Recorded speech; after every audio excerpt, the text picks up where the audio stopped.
అమ్ములు పాప ఆ అమ్మాయి మా ఊరు మాస్టర్ కూతురు అమ్ములండి. కలెక్టర్ గారితో గొడవ పడి మరి మా ఊరికి రోడ్లు అట్టుకొచ్చిందండి. మామూలు హడావు చేయదండి మరి. మన ఊరి పిల్లలు టౌన్కి వెళ్ళి కాలేజ్ చదువులు చదవకుండా పత్తోనే ఆపేశారు. ఏ మన ఊళ్ళో కడుతున్న హాస్పిటల్ వాటర్ ట్యాంక్ మధ్యలోనే ఆగిపోయాయి. ఏ ఇసుక లారీలు సిమెంట్ లారీలు తిరగడానికి సరైన రోడ్స్ లేవు కాబట్టి. ఇవాళ నేను కోటరే తాగా. ఏ ఆఫ్కి డబ్బులు లేవు అంతే కదా. ఒరే అప్పయ్యా, అమ్ములు పాప మాటకు అడ్డుపడ్డావంటే నీ ఆధార్ కార్డు ఆపేస్తానంతే. ఏదో తొత్తు కొడకని పొద్దున్న లెగ్గానే ప్రాబ్లం ఎక్కుందా అని చూస్తుందండి. ఏమీ లేకపోతే ఆవిడ కీడ్స్ చేస్తుందండి. మరి ఇంట్లో ఏమనరా? ఏమంటారండి, ఆయన స్కూల్ మాస్టర్ కదా. తండ్రి ఆదర్శాలతోనూ తల్లికి ఆరాబంతోనూ పెంచారు.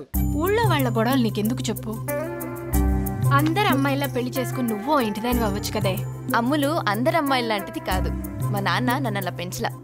ఏం నాన్న? అంతేగా తల్లి. సరిపోయింది. ఈడొచ్చిన పిల్లకి పెళ్లి చేయట్లేదని నలుగురు నానా రకాలుగా అనుకుంటున్నారు.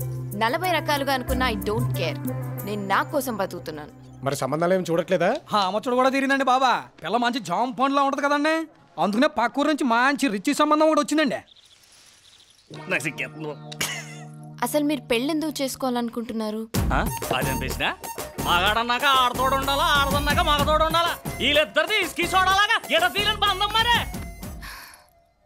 నన్ను పెళ్లి చేసుకోవడానికి మీకున్న అర్హతలేంటి? 500 ఎకరాల ఆసావుని మీరు సంపాదించారా? ఆ ఛాన్స్ మాకెక్కడిచ్చారమ్మా, మా తాతలు సంపాదించారు. ఇదిగే 300 ఎకరాల కొబ్బరి తోట కూడా ఉంది. ఓహో, మీరు కొబ్బరికాయ వ్యాపారం చేస్తారా? ఒక సీజన్ లో ఎన్ని కాయలు దిగుమతి అవుతాయి? అదిగో మళ్ళీ అవకాశం నాకు ఇస్తారేంటి? మా నాన్న అన్నయ్య చూసుకుంటారు.